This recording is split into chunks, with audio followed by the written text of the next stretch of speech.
Hello everyone, this is the second in the segment of Our Forefathers Fulfilled the Entire Torah. On the one hand, our various sources in our sages say they did, but on the other hand, there's evidence in the Chumash that they didn't.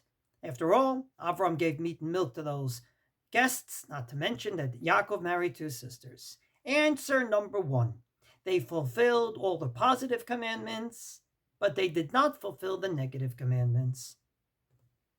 This is the answer that the Maharal Mipra gives in his book Gur Aryeh, and I quote his words: "Va'afilu im ata omer, me'achar shekol hamitzvot hamitzvot tzadikim v'Yisrael v'yesharim v'tovim, lama ein ra'ui u'mechuyav she'yasu hakol, שהרי מי שאינו מחויב בדבר, כמו הסומה על ליבא דרבי יהודה, ונשים במצוות שהן פטורות, מצווה ומקבלים שכר."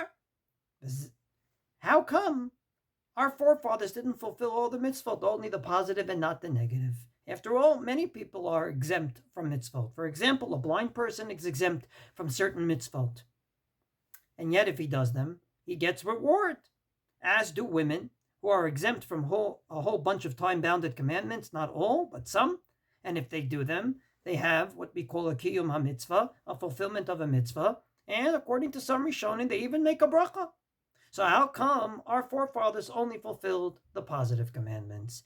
Answers the Maharal Miprag. Davka mitzvah daseh, diyesh al zeh zachar. When it comes to positive commandments, you're actually doing something. So you get, indeed, reward in heaven.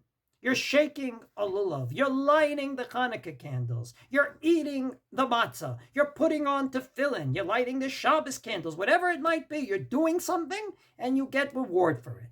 Aval mitzvat lo ta'aseh. But a negative commandment, she'en kibul sachar mitzvat lo ta'aseh. You don't get reward for doing a negative commandment. Right now, I'm sitting in my study. I'm not shaving with a razor. I'm getting reward for it. I'm not eating pig. I'm getting reward for it. I'm just doing nothing. I'm sitting here doing nothing. You don't get a reward for doing nothing. And since they were not commanded, there's no reason for them to fulfill it. Namely, if you're commanded not to eat meat and milk, then by not eating meat and milk, you're doing the will of God. But if you're not commanded yet, then by sitting around not eating meat and milk, not shaving with a razor, not eating chametz on Pesach, you're not doing anything. You're just sitting there and doing nothing. Fulfilling a negative commandment by sitting around and doing nothing without being commanded to do so is as meritorious as wearing a tie, according to Jackie Mason. Let's hear his words. Is there anything more useless on this earth than a tie? You ever stop to wonder? If there was no such thing as a tie and somebody said to you, I got a great idea for a business. You take a piece of cloth and you put it around your neck. And then what? Nothing. It'll just hang there and that's it. Who would believe you wouldn't even be able to get into a restaurant unless this is hanging from your neck? Does this make sense to you? Therefore, says the Maharal Miprag, this explains what we just said.